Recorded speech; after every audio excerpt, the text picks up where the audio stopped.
Hi, and welcome to Get Good. In this video, I'm going to walk you through the basics of photographing miniatures with a DSLR camera. We're going to talk about the settings, some things to keep in mind, all with the help of this lovely Halgrim, which I painted for the Richard Gray Bone Zone competition. It's important to state that elements of photography are essentially artistic, and you may be going for different looks or different ideas, and that's fine.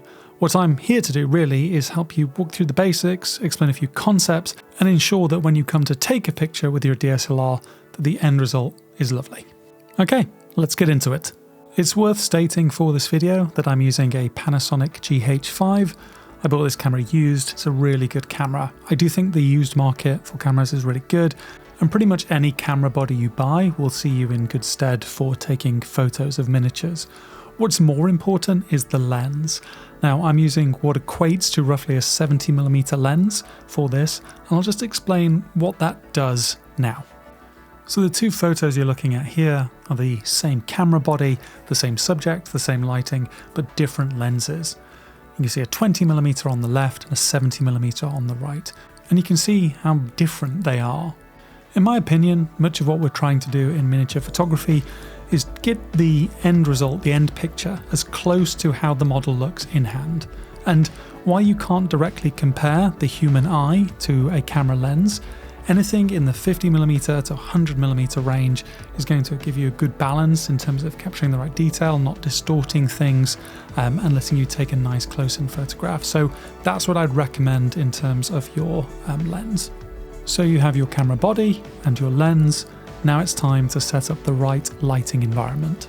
Now, this is what I have come to regard as the very best approach.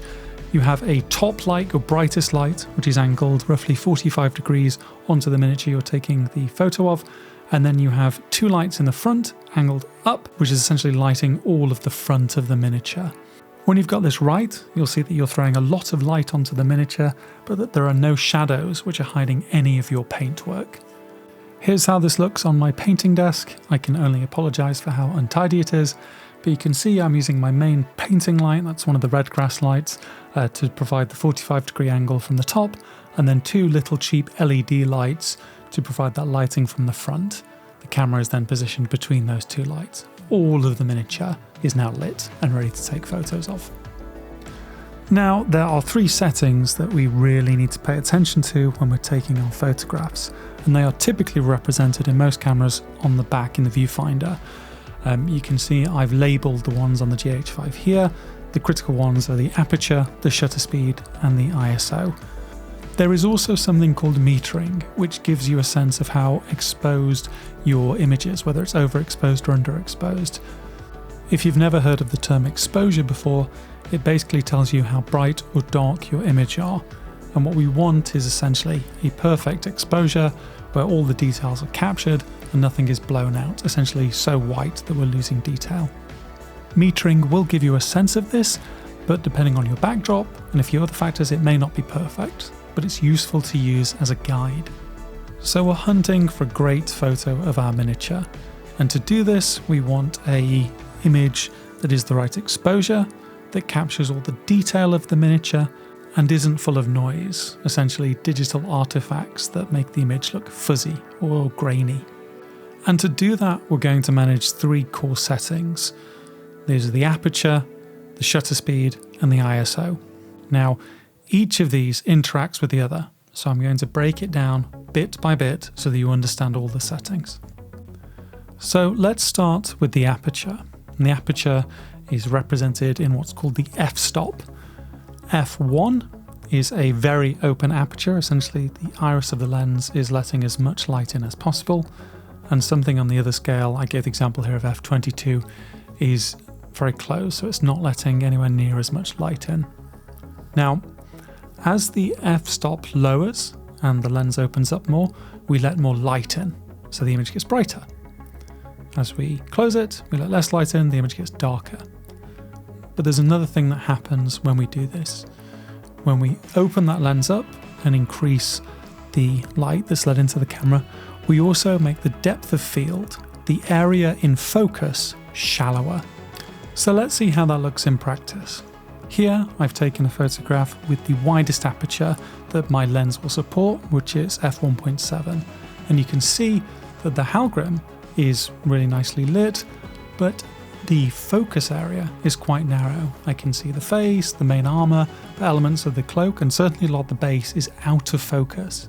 Now, some people view this as a stylistic thing and they may want an effect like this, but when I'm trying to show off my work, I want everything in focus, and therefore we need to address this. So how do we do it? Well, we can close the aperture, which will let less light in and will increase the depth of field that we have. So we do that. We close the aperture. We've now gone up to 6.3. We increase that depth of field, but now because we're letting a lot less light in, the image has become a lot more dark. So we know we want to increase that aperture number. We don't want a low f1.7. We need that to be higher. But when we do that, we let less light in. Now we could throw a lot of light into our lighting environment, but would probably end up melting the desk before that worked. So we need to look at another setting. Let's turn to the ISO. You can think of the ISO as how sensitive the camera is to light. As the ISO gets lower, the image gets darker. As we increase the ISO, the image gets lighter. But as we play with these two settings, something else happens. We decrease or increase noise. Now, as I mentioned, noise are the digital artifacts that appear on your photograph. As we go lower in ISO, making the image darker, the noise decreases. But as we increase our ISO, unfortunately, the noise increases. Let's see how that looks. So here's that last image we took with the ISO at 200, the aperture at 6.3. So it's too dark. Now let's look at what happens when we increase the ISO to 3200. Now we can see a lot more of the image. It's brighter. But as we have done that, the noise, these digital artifacts, have peppered the image. So it's great that things are in focus, it's great that it's brighter, but now there's a lot of noise. And I can push this to even more of an extreme. Here I've increased the aperture to f11 and the ISO to 12,800, and yes, there's pretty much so much noise that you can't even see the miniature figure anymore. So we need to fix this now. Now, what I'm about to say is opinion, and it's an opinion that I can say because I have a lot of lights that I can use. But I don't like messing with noise, I don't like noise in my images, so I keep the ISO as low as possible. The lowest my camera goes to is 200, which is what you'll see on the subsequent images. I think that's best, it reduces the noise.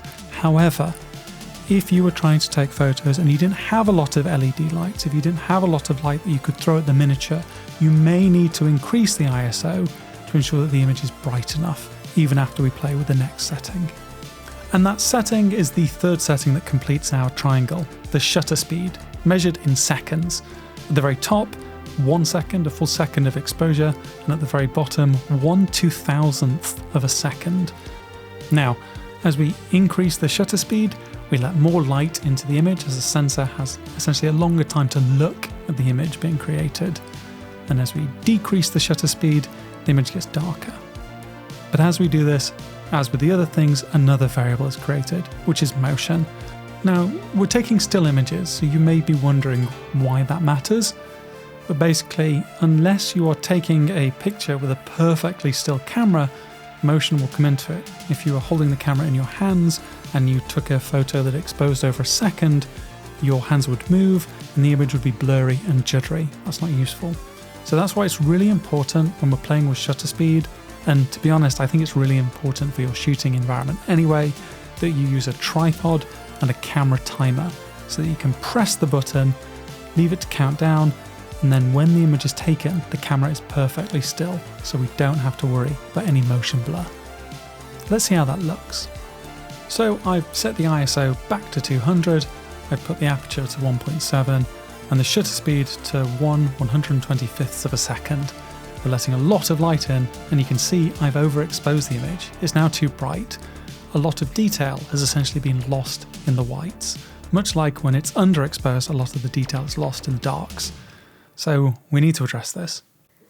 So using what we've learned, I've applied that to balance the image. I've closed the aperture, increasing the f-stop from 1.7 to 9, so I'm letting a lot less light in. But to compensate for that, I've increased the shutter speed, now taking the photo of a 1/80th of an image, which is a big difference from the 1/125th before. And you can see we're getting to the point where the image is balanced. Everything is in focus, we can see the details, so we can fine tune a little bit more. And that's what I've done here.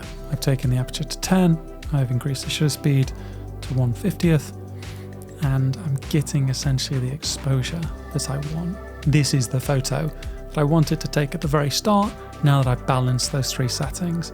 Because I have enough light, I don't need to mess with the ISO, so I've kept that as low as possible. I've increased or closed the aperture such that the entire image is in focus, and because that's then made the image darker, I've increased the shutter speed to let enough light in. So it's worth mentioning here that environmental factors will also affect the settings that you use. So all my photos up until this point have been taken with a grey cardstock background. That's the background that I prefer, but you may wish to go for a dark background. So I've swapped that grey card for black card, and you can see that the same settings that I used initially are now looking a lot darker in the image. And that's because black reflects less light, there's less light being bounced around, and therefore we need to account for this in our camera settings. So we adjust them to account for the dark background, and the image brightens up. Backdrop is a personal choice and an aesthetic choice. Like I say, I like using grey, some people like black, other people like textured backgrounds. I want the focus on the miniature, and I want all of the miniature to be seen. That's why I opt for grey. So it would be wrong if I didn't talk about digital editing of photographs when it comes to miniature photography. This is a big subject, and we can't cover everything in this video, or even really scratch the surface too deep. What I will say is that my personal view is that all digital editing should be absolutely minimal and only in search of getting the picture on screen looking as close to how it does in hand. And to show you what that final stage looks like, I've taken this image, put it into Lightroom, and tweaked a few settings. So let's see how that looks. So on screen you can see the settings that have come straight out of Lightroom, and you can see the subtle changes that's made on the image. Editing is a deep topic. It's part of the reason that I view in-person comps, the ability to see people's work with your own eyes, as really the most important element of the hobby. If you were to just look on Instagram all the time, you'd get a sense of how the work looks, but never the same as if you looked at it in person. The edits here are really just to increase the clarity, not to mislead people, but obviously you don't know what editing has ever been done to an image, so it's always worth keeping that in mind when looking at photographs of work. So I hope that's helped. You've learned about these core three settings and how you can use them to ensure that the photos that you take with your camera are as close to how your miniature looks in the real world. In future videos, we may go into other topics like editing, color balancing, etc. in more detail. I'm certainly keen to do one on focus stacking, but I would like to find a free tool that I can trust to do it. I hope you've enjoyed this. If you like this kind of content, please let me know in the comments. Do consider giving us a like and a subscribe. And if you're interested in more of our content, supporting us, being part of the community, please check out our Patreon. That's it for now though. Thank you very much, and goodbye.